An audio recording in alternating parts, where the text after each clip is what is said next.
I think that's one of the best things that you could ever do is invest in other people.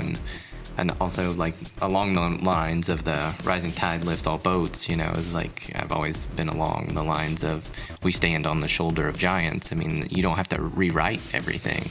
There's a lot of people that have already been through the same scenario that you're going to be into. You can build off of that and make it your own.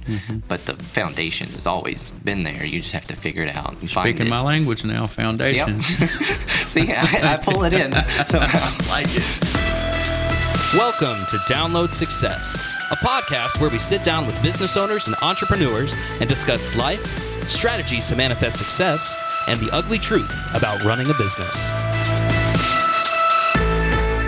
Are you ready? Yo, this is Chris. I'll be your host for Download Success. Aside from Download Success, I'm also a small business owner, Cornerstone Masons, your go-to masonry and design company here in Central Kentucky. And I'm Phil, your co-host and executive producer of Download Success. But in real life, I run a full-service web design company based in Lexington, Kentucky, Click Factory. Are you ready? Well, welcome back to Download Success, episode 104, and we have got yet another awesome episode for you guys today. But before we get to that, Chris, this week I've talked a lot about this on the show, but trying to find the balance between work life and personal life. But this week I've really been trying to put that into action so that I can find more freedom in life in general, more freedom for personal time, more freedom with family and friends, more freedom to do stuff that I want to do outside of work. I don't know if you've ever worked on that or practiced that. Yeah, outside of work, just in general, the freedom that I was looking for has started to come into fruition. And this is what I find myself doing as opposed to utilizing the time that I have down to do things that I enjoy. I'm most of the time just getting away from what I'm doing in my day-to-day routine as far as work is concerned. So I've still got some work to do there as far as trying to implement some balance in my work personal time. It's something that I'm continuing to move towards. Well, and the good thing is today we've got the owner of Freedom Rental Properties, and just the fact that the word freedom is in his business name, hopefully we can learn a little bit today about managing time. And I think we will. Really excited to hear what he's got to say and gather some feedback from him. What's up, James? How's it going, brother? Hey, it's going great, and thank you so much for having me, and I'm really excited to be here on the Download Success podcast and hope to bring some value to all your listeners. Good deal. I guess we'll jump right on into this, and I've done a little bit of research before you came on as far as, the Freedom Rental Properties, but I feel like you've probably got several other business ventures. You want to tell us a little bit? I feel like you're an entrepreneur at heart. Yeah, I mean, anybody in the real estate space is definitely going to tell you that entrepreneurship is definitely a big part of the industry. Mostly, I just deal as being like the CEO or the owner of Freedom Rental Properties, and that's kind of more of a passive investment for myself. I do not so much have other businesses. That's just kind of my main business, but I do have other ventures that I'm involved in, and usually that has a lot to do with networking and bringing other people together in the real estate industry, and I have many other ventures that deal with that for sure. I know for me, and I'm an entrepreneur at heart, I try to dibble and dabble in several different areas, whether it's this podcast or the business, and then I raise Mason, and then the balance between that can get difficult for me sometimes. What initially got you into real estate? Yeah, so my story is actually probably a little on the sadder side for most people. So unfortunately, I had a lot of members of my family all pass away pretty suddenly within a couple years' time, and that put me in position to get a really deferred maintenance, crappy kind of house that I split with my uncle at the time, and he was dealing with a lot of health problems as well, so I felt like the stress of that property that needed a lot of work on his end was putting too much pressure on him, so I was in a position to where I could buy him out. I eventually did that, so then I had a house free and clear, which was great, but it was a property that was not in a good shape to rent out or let anybody live in. So basically, you watch a lot of HGTV and spend a lot of time on there, and you do some napkin math, right? And you decide, like, well, I'll fix it up, And so I started working on the property.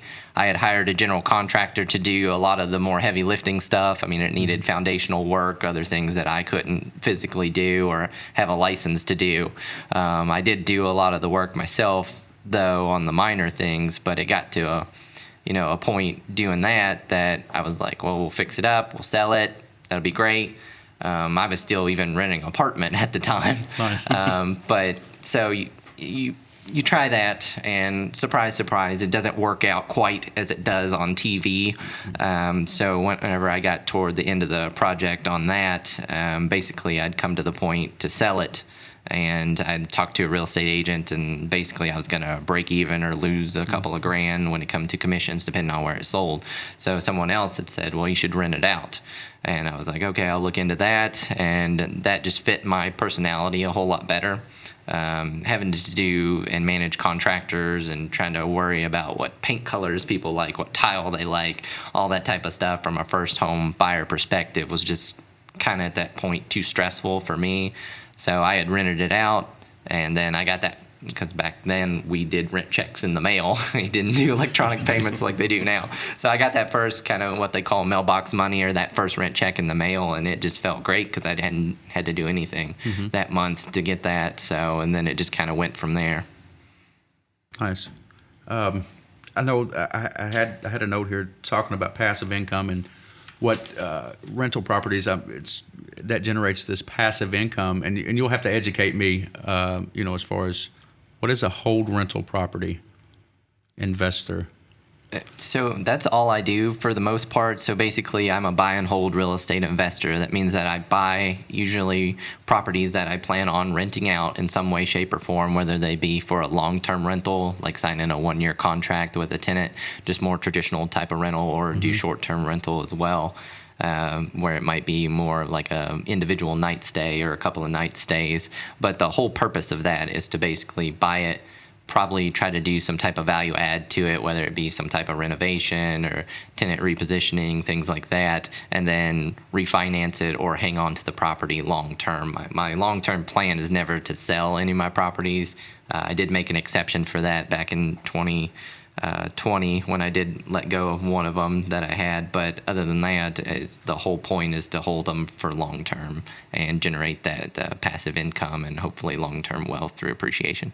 I love it. I love the strategy that you've taken, and a lot of the real estate investors that I get to deal with on a regular basis, I'm in there to fix something so they can go ahead and flip it real quick. Absolutely. And, we were talking about this quick fix, which is kind of frustrating for me sometimes, coming in and looking at a property when I know that we need to go this route, and then the real estate investor is like, well, we've only got a budget for this, and I'm thinking, well, that's not the right way to go. As opposed to the direction that you're going. And I know you said that you didn't want to deal with contractors, and I get it. I completely understand. And just, with the position that I'm in, I take a lot of pride in what we do as far as a masonry company standpoint. But there comes times in our business where we have to sub some work out. And there's just few and far between when it comes to, I know that there's some really good contractors out there, but we've had to deal with some shady stuff, right? So, and it can get difficult just going in and being particular as far as paint or the color of this or the color of that. So yeah, I mean, that's always in real estate investing, probably the number one problem you'll ever run into is dealing with contractors. And I don't want to say that I don't deal with them, because I deal with them on a regular basis as well for any of my projects. But it was just the first time home buyer and selling it off through an agent and things like that, and dealing with the financing through FHA, or they don't, like I said, like your paint color that you chose that you thought was great, or they don't think the property's big enough for them and stuff like that. It's not that I wouldn't do it now. It's just back then it was a little more difficult to swallow that whenever I could just, keep the property myself and get all the advantages through real estate by holding it and still get a rent check every month as well. Yeah. Listening to you talk, it sounds to me like you've got a ton of experience in real estate, and just the terminologies that you use is kind of foreign to me. That's not my avenue. Who was your mentors? was there somebody that stepped up and kind of gave you some direction as far as what route to go, and then being able to crunch numbers and what it takes to be successful in real estate business? Sure. So actually, my whole family has no experience in real estate. So I'm all self-taught through everything. I've done it all and seen it all, and it's all just been through me. But I won't say that my team hasn't helped me along the way. Definitely, I owe a lot to a website called biggerpockets.com. They're for real estate investing education, and I highly recommend them. So I have all my real estate knowledge pretty much through them. Once I first started that first property, and then we shifted focus from single family into small multifamily after that first property, and I had joined a local, and I think they're national-wide as well, mentorship program that was free. And basically I had gotten paired with the top commercial broker in Lexington at the time, and I had met with him a couple of times and kind of laid out the plan that we had, and he gave me some advice along the way as well. He eventually ended up selling his half of the brokerage company and moving to a different state after I'd already met with him a couple of times, but that was enough mentorship that I'd gotten at the time to kind of help press forward and kind of set the goals that I wanted to have. But he was definitely instrumental in that as well, in growing me. And one of the main takeaways I took from him was he said basically that whenever that we had a good plan and he felt like we were going to be really successful, in the business, and he had said that whenever you get to that point and feel like you know enough, definitely take the time to educate others and bring them up. So one of my favorite quotes of all time is rising tide raises all boats. And I've always tried to stand by that through our life as well, and try to bring other people up in the education space when it comes to real estate. Yeah, I like that. I like that a lot. Can you elaborate on that rising tide? Can you say that again? Yeah, rising tide lifts all boats. Okay. So basically the premise of it is that like you can be part of the tide and you can raise other people up. Especially in real estate, there's an abundance mindset that you should have. Yeah, I know other landlords and I know other investors, and technically, yes, they're my competition, because there's been plenty of times that I've been at auctions or bidding on properties or trying to buy another property, and it's my friend over here on the other end that's bidding me up and stuff too. And, there's a certain point that, yes, we are competition, but we all still get along and we all still talk, and, we have a good time. And so I think that when it comes to what I've done a lot on Facebook and things like that to bring people together and network, and that we can all learn from each other and we can all bring each other up. Absolutely. No, I love that. I love that approach. And I think not just with people that are in our field or our industry, but I think just with people in general. Absolutely. Being able to reach back down and give a hand up. And I love people. I get to see a lot of brokenness in this world, and it pulls on my heartstrings to watch people struggle, because I know what it feels like. I came from brokenness, and once God's brought me to a position to where I can actually reach back down and help somebody, and then I have to be discerning on who and how much help I'm giving, whether I'm giving a hand up or I'm enabling them, and not. Or kind of eliminating the pain that they need to go through that's necessary for their growth. So I really like that. I really like the fact that you're willing to educate and reach back out and help other people. I know that on your questionnaire you were talking about your father being a driving point as far as making him proud. Is that something that you feel comfortable sharing with us, and where that's got you at now as far as your drive and your ambition with what you're doing in real estate or in life in general? Yeah, absolutely. And just kind of speaking on like your personal experience as well. Like I had grown up in, like I said, a home that had a lot of deferred maintenance and things like that. And I had a very good life, I think, considering what some other people had. But my parents were divorced. My dad was a single dad. I was the only child as well, and we lived with my grandmother there in Mount Sterling, Kentucky. But I had the opportunity to go, thankfully, to Berea College, if anybody's familiar with that, is a work labor college. So I was able to get a 4-year degree, being on the poor side, and graduate with no college debt, which is a super hand up. Yep. So I got a bachelor's degree, but basically one of the things whenever we were during our kind of initial walk through the college and everything like that. My dad was with me, and he said that would be the proudest moment of his life to see me graduate, and he felt like he had accomplished his greatest goal. And unfortunately, he did get an aggressive cancer in my senior year of college, so he did not get to see me graduate, which was super hard. Yeah. And then, like I said, I had other family members that all passed away around that same time. So I lost the majority of my family that I had, which was very small to begin with, within a couple of years. And he was the catalyst that started that. But because of that, though, and because of the dark point that I got into during that time, I've been able to know that I can always power through whenever things get tough. And even though he set me up in a good way to succeed and stuff like that, he was not an investor, but he was a really good saver.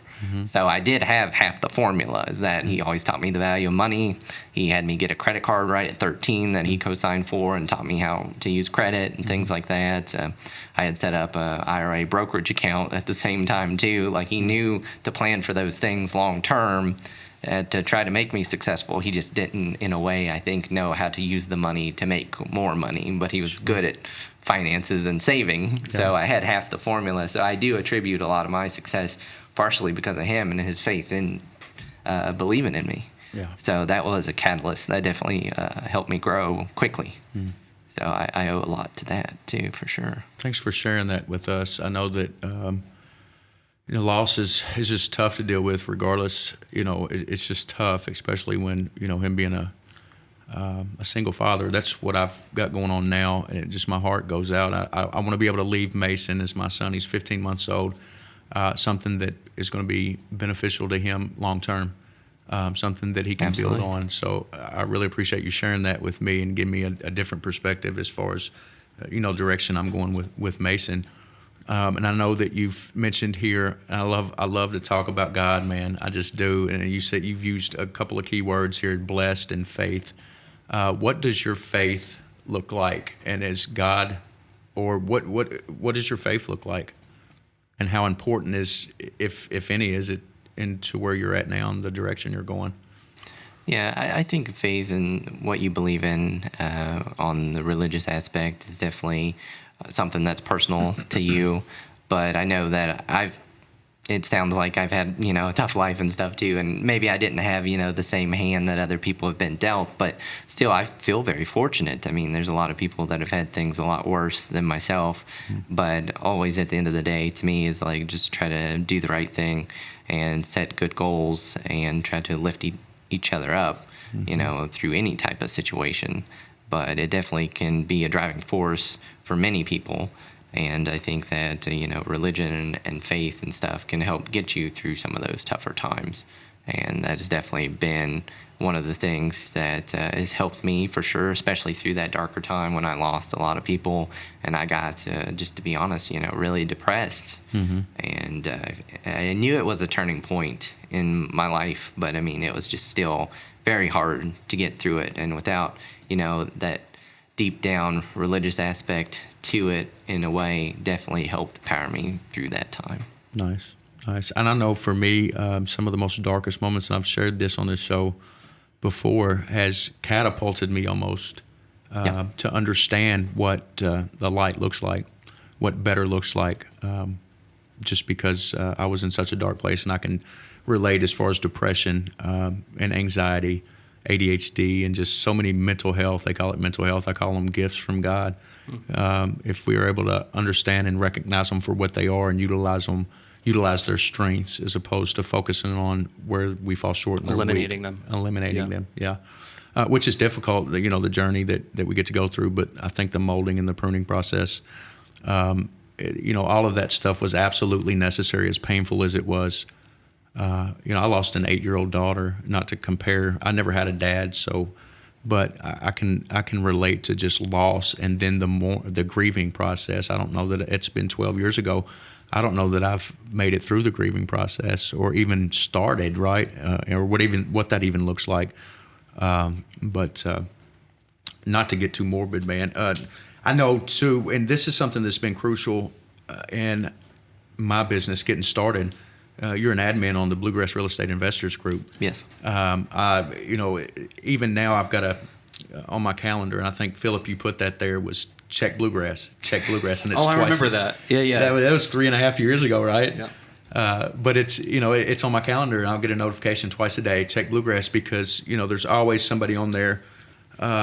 Typically throughout the summer, a lot that's looking for a mason, and getting I think one of my main concerns getting started, and I don't want to keep this too much about me, but was just getting the phone ringing. And Bluegrass Real Estate Investors Group was a big part of that. We've dealt with several different real estate agents and made some lifelong friends from that group. Yeah, I mean, that's great to hear. And that was kind of some of the whole point, of trying to grow the networking part of that. And I love hearing that from people, because I hear it all the time, that people have built their whole business based on the networking and the interactions they've had on that Facebook group. And I hope that they've always tried to, be positive interactions and things like that. But I hear that all the time, and it's like, I haven't asked you to pay a single dime to be part of that. And I think that helps motivate me and keep doing that goal that I have of rising tide raised all boats, because it is a super powerful tool if you know how to use it properly. Absolutely.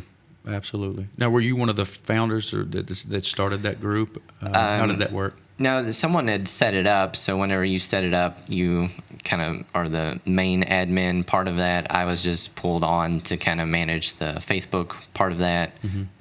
Basically, I had the background where I had also been in web design and social media and stuff for a long time as well. So I knew how to manage it properly. And then, like I said, my mentor had told me to kind of step up. And whenever I saw an opportunity to educate others, I knew this would be a good platform. And I've kind of run the ball ever since then on the Facebook group, and trying to bring people together and, do networking events and things like that to make sure everybody's got all the resources they need to be successful as well.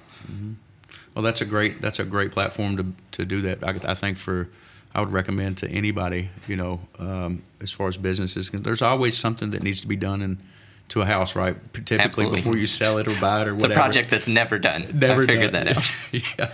Oh, goodness. I know you'd mentioned something about be the GOAT in investing. Let's go into that a little bit, because I love it. The greatest of all time. Yeah, so this is something that I came up with after, looking through my whole life and the other opportunities that have come to me that have panned out really well. So basically everybody wants to be the GOAT, right? So everybody knows that acronym, greatest of all time. So this is something, you need these 4 aspects to be successful. And this is, through your business, your personal life, real estate investing, investor in general. So basically it's an acronym, G.O.A.T. So basically G is you need grit. So basically there's going to be these hard times, and there's going to be all these things that try to stand in your way, or these hurdles you have to climb over. If you want to get to the other side, you just have to grit your teeth. And I love the word grit. That has always been one of my favorite words, because if there's ever any word in the English language that sounds exactly like you think it should for its meaning, it's probably grit. So I just know that no life is going to be perfect. And through that dark time that I had, I just used grit to get through it, And so everybody's always going to need grit to be successful. And then for O is opportunity recognition. So basically your life is going to try to take you in a bunch of different directions, and you need a little bit of wisdom, and you need to be able to see an opportunity when it comes to you and be able to recognize when there's an opportunity. So there might be a business partner that comes to you. Is it going to be a good opportunity for you? Don't know unless you've actually trained, to see that opportunity. Whether it's hopefully you pick the right ones in your whole life. When you're on your deathbed, you hope that you pick the right opportunities that came along the way. But you need to be able to recognize those when they come along. And then A is obviously take action. No matter what you do, you have to take action. You can read as many books as you want to. You can listen to as many podcasts as you want to, watch as many YouTube videos. But unless you're actually moving the football down the field every single day, trying to take action toward your goals, I always recommend people writing down what they want to do every week, some accountability to that, and try to find other people that'll hold you accountable for those things. And then you have to take action toward those things that you want to accomplish and do. So you have to do something. Don't just sit on the sidelines your whole life hoping that the opportunity is going to come by and everybody's just going to do it for you, because that's not going to happen. You have to get out there and take it yourself. Yeah, Make it happen. Yeah. Got to be motivated a little bit. Manifest it. Yes, Manifest. for sure. And then T at the end of the day is training. So if you want to be successful, there's going to be some type of education element to it. You have to keep expanding your own mind, your own skill set. So that's going to take some type of training, whether that's through books and, podcasts and things like that. That can definitely be part of it, or taking on, some type of mentorship or internship, or getting a license, taking tests, things like that. You're going to need some type of training, and you always want to be expanding your own skill set, because those are tools in your own toolbox that you can use. So basically, you need grit, opportunity recognition, action, and training. You got those 4 things, you'll be successful in anything you want to do. I love it, man. I love that. I love it. I really, to go back here on this questionnaire, because like we had discussed before, we started recording here, typically what we get on define success. What does success mean to you? And your answer was freedom of choice and time. I love it. Because typically what we get just in general, and even me 3 years ago, success to me would be money, financial stability. What did it start out like that for you? Time equaled success, freedom of choice and time, or was that something that kind of progressed over time? How did it start, and where are you at now? Clearly, you're here. Chris, I just want to stop real quick and just compliment you on your questions, because that was fantastic. Thank you. Yeah. All right, sorry. Back to it. No, it is a great question. Break it up there a little Thanks, bit. man. Yeah, I do like that question a lot, because everybody has to kind of dig deep inside themselves and try to figure out what would be success to them. And obviously, the number one answer usually has to do with finances or something like that. But I learned early on, especially in real estate investing, I bought that one property, and then I wanted to scale up some into small multifamily and multifamily in general. And basically, I knew at that point that I needed more time. At that time, I'm trying to do a regular 8-to-5 job, do real estate investing, do some networking and do all that type of stuff. And there's just only so many hours in the day. Everybody's got 24. Yeah, and right. it just depends on how you use it. That's right. But so whenever I'd set up my company, Freedom Rental Properties, that freedom was the very first word. And I knew that was what I wanted, and it was freedom of time, like you said. So I feel like time is the most valuable resource we have. You can't buy it. You can't gain any more of it. And it passes every second. Yep. And everybody's limited on how much time they have on this planet. Right. So to me, time has always been the most valuable thing. So basically that freedom of time, and because of that, you get that freedom of choice. So I've always tried to set up all our stuff to be as passive as possible, and that's where I have third-party property management. A lot of times I basically just work on acquisitions. So I'll find a property, reposition it, run the contractors a little bit too, and then I will hand that off to property management, and that'll probably be the last time I ever walk in that property. On occasion, I'll do some things every now and then, but usually I'm moving on to the next thing after that. But because they handle the day-to-day stuff, that gives me a lot more freedom to do the things that I do like to do, which is the acquisitions and networking with people, and trying to figure out these weird, unique scenarios to help people solve their problems, with their properties, whether it's through owner financing or anything like that, that's maybe more unique. But basically, because of there is an income aspect to it. I mean, I do have a business. I got to make money, or I won't be in business for very long. But because I have set that up to be more passive in a way, that does give me more freedom of time to do whatever I would like to do, like come on your podcast, anything like that. So right now, for example, I'm setting up a short-term rental of a cabin near the gorge. So I have a lot of time to kind of go shop for furniture and do some of those fun things, and that's always been something that I like to do is that I like to kind of bebop around, and I can't stay focused on things for too long. I can relate. Yeah. A little bit here too. Yeah, so, but, if I really wanted to, if I was okay with taking the hit on the vacancy and, letting the property sit for the day, I could easily just jump on down to the gorge and go for a hike. I mean, that is my choice to do that. I love it. I will sacrifice maybe some money, for that, but I mean, I do have that freedom of choice and time because of that. But I initially started when I set up the company to kind of be more passive and to have that as the ultimate goal, though, and that's definitely worked out really well. Yeah, I like the approach. Just when you first went in, I don't know that my mind went to, I was like a lot of other people, I need to make some bread, some money. And that was your approach from the beginning. I like it. I feel like whenever there were so many obstacles and struggles that I had to overcome in the beginning, running a business, I was consumed completely with the business. I didn't have time for myself. I didn't have time for my family. I didn't have time for my friends. It was completely consumed into the business. And then over the last few years, I've been able to kind of find some balance, but I've had to prioritize things in my life and make it, make myself actually sit down at the end of the week, turn my phone off at 5 o'clock on Fridays. And really, we were just talking about that this morning, Philip, how it goes on sleep mode at 5 o'clock on Friday, and I didn't realize I'd done that. But I'm thinking, well, over the weekend, my phone doesn't ring, which is great because I wouldn't answer it anyway. But in the first 3 years, I wouldn't miss a phone call. I mean, and we had 2 of them going, and I'd grab that phone. So I had to create some balance because I was just burnt out. I found 2 years in, I was ready to just throw my hands up and give up. How did you create balance in your life? At what point did you understand that you needed that?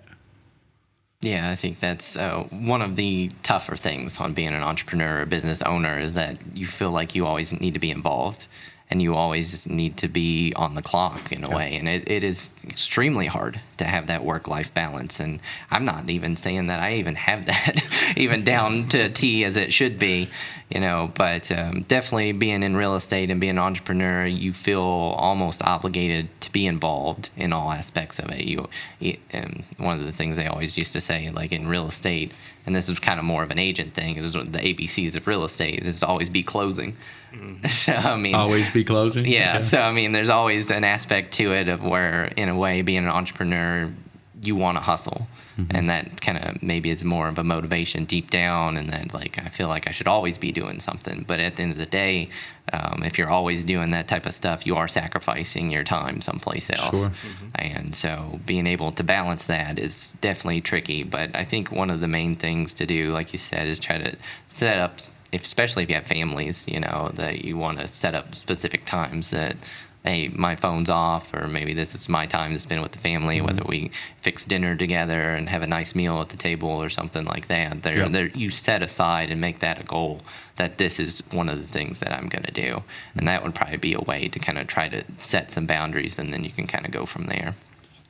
Why is it so important for you, and I'm almost at the end of what I've got here, why is it so important to you, James, to educate people? I feel like you're more passionate about the education part of what you do, and as far as, because you had to, this GOAT, right, this grit, you took the bull by the horn, so to speak, and just got in there and dug in and figured it out on your own. You were aware of some opportunities. You were able to discern whether or not this was a good opportunity or not. You took advantage of that opportunity. Then you took action, right? So all of those, that acronym comes into play when I'm listening to your story. And now whenever I sit back and just talk to you as a person, I feel like that I love your heart. I can see your heart right now just talking to you, and the fact that you just love what you do on the educational part of it. Can you elaborate on that a little bit? Yeah, and like I said, part of that acronym is training. I think education is so key, and where I've had an opportunity in my life, to get a very good education, I feel like I know a lot of people, whenever this comes out, talking a lot about student loans and things like that. But at the end of the day, the ROI on investing in people's education is extremely high, and I don't think anybody would ever argue with that. You don't want a doctor operating on you that's not been to school and knows things, you know. So the ROI on education is definitely very high, and I've been fortunate to go to Berea College, where I was able to get a 4-year bachelor's degree and graduate with zero debt because they paid for the education tuition part of that. So education has always been key to me because it is something that you can gift other people with your time and your knowledge, and it can help raise them up. And especially with real estate and real estate investing, it is such an education-focused industry. Kind of in one of them things I always tell a lot of newbies starting out about landlording or real estate investing, you don't know what you don't know. It is tough to see kind of, you know, the forest through the trees type of thing. And if I can bring you a little bit of value or bring you a little bit of education so you don't make the same mistakes that I did, please don't make the same mistakes that I did. And I will gladly tell you all of them. So I really think that if people would buy real estate, hold it for the long term, that will help them get them out of any type of situations that they're in financially and create long-term generational wealth that they can pass on to their kids and things like that. So I feel like giving them the education that they need and at no cost is something that I'm definitely very passionate about. And that goes with real estate, investing education, financial education, any of that type of stuff. I feel like there is a certain lack of financial education in the school system that I really wish would be focused on a little bit more. People are going into college and, you know, out of high school and stuff, very underprepared financially, education-wise than what they should be. They don't understand loans. They don't understand credit cards.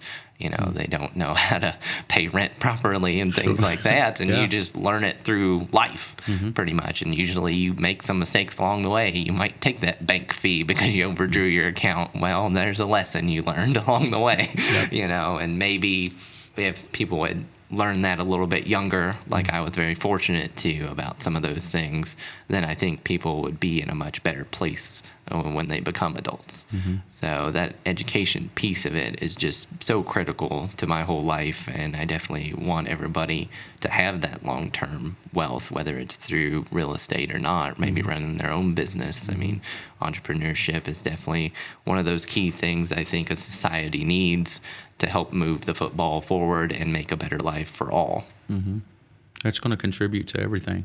I mean, as far as, you know, society as a whole, these are things that you're talking about that I had to learn on my own, and I'm still learning. You know, I didn't have mom and dad, and in the school system, it was a set curriculum. I didn't go to private schools. I went to public schools here in Lexington, and, you know, there just wasn't a lot of information. And I've just figured it out on my own. But I like what you said, too, and I say this a lot. I went through this so you don't ever have to. I've got a 22-year-old daughter, and I tell her that a lot. You know, and we don't tend to bump heads as much as we used to. But I've learned some things the hard way. You know, I've had to literally fall on my face several times and pick myself up and sometimes go through that same test over and over because I'm hard-headed. But ultimately, finally figure some things out. And to have somebody in place that's figured some things out as far as, you know, the financial aspect of it, because it's a big part of and that's the simple part of it now as far as the business is concerned, the business that I'm in. If you do what you say you're going to do, if you show up, do what you say you're going to do, and you're knowledgeable in the industry that you're in, the financial aspect of it's going to take care of itself. It's just a byproduct like what we were talking about. But to be able to manage that and to budget that and then to utilize that and put it where it needs to go and invest it here and to make it make sense over there, it's something that I need educated on. I'm figuring it out as I go. So having somebody like yourself out here that's willing to actually give back and educate people is a big deal. So it's a huge value in itself. For sure. Investing in people, man. Yeah, I think that's one of the best things that you could ever do is invest in other people. And also, like, along the lines of the rising tide lifts all boats, you know, it's like I've always been along the lines of we stand on the shoulder of giants. I mean, you don't have to rewrite everything. There's a lot of people that have already been through the same scenario that you're going to be into. You can build off of that and make it your own, but the foundation has always been there. You just have to figure it out and find it. Speaking my language now, foundation. Yep. See, I pull it in somehow. Like it. Absolutely. This has been a great show, man. I really appreciate you coming out, taking the time to just sit down and talk to me. And when we started this, I think it was to just give the general public an idea of where other people came from, their backgrounds, and I think the misconception that I had when I went into the business was everybody came from a silver spoon type family, and that's not the case. A lot of the people that we've had on, we've only had a few on so far, came from going out here bumping and grinding and just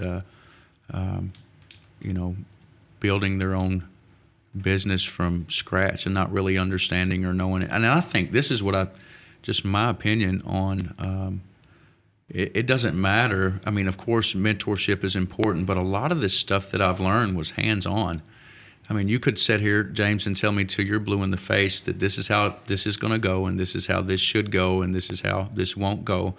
But until I get in there and get my hands dirty and actually learn from hands-on experience, a lot of what you're talking about really, it doesn't set as hard as it would, or as hard as it has with me being out there actually being involved and bumping my head. And so, but anyway, I really appreciate you coming on and just chatting with us, man. It's been a good episode. It's been a lot of fun. Yeah, thank you so much for having me. And like you mentioned, 90% of success just showing up. So definitely keep grinding at it. And like I said, take that G. You got to have that grit. I love it, Get through it, man. Did we miss anything, James, that you want to kind of share with anybody? Is there anything that that we may have missed? No, I think just in general that to kind of wrap it up a little bit, that basically when it comes to business, like you said, you just need to show up, try to do good work, and then the finances and the referrals and things like that you'll get down the road will just kind of work itself out a little bit. Absolutely. So obviously you still need to run a business, and you need to treat it like a business and not like a hobby. That's one of the biggest mistakes I did in real estate starting out, is that I treated it more like a hobby, something I do on the weekends type of thing. And there's something to be said for the side hustle part of entrepreneurship too, but basically you just treat it like a business from the start, and then you'll be okay. Nice. Well, at some point, I'd like to have you come back on, man, and maybe go over some more material. And yeah, this has been great. Thank you so much. Yeah. Thank you. This has been the Download Success Podcast at downloadmysuccess.com. Go like, share, and subscribe now. For more information about James Wilcox or Freedom Rental Properties, please visit freedomrentalproperties.com. For all other links discussed on this episode, please visit downloadmysuccess.com. New episodes every Tuesday.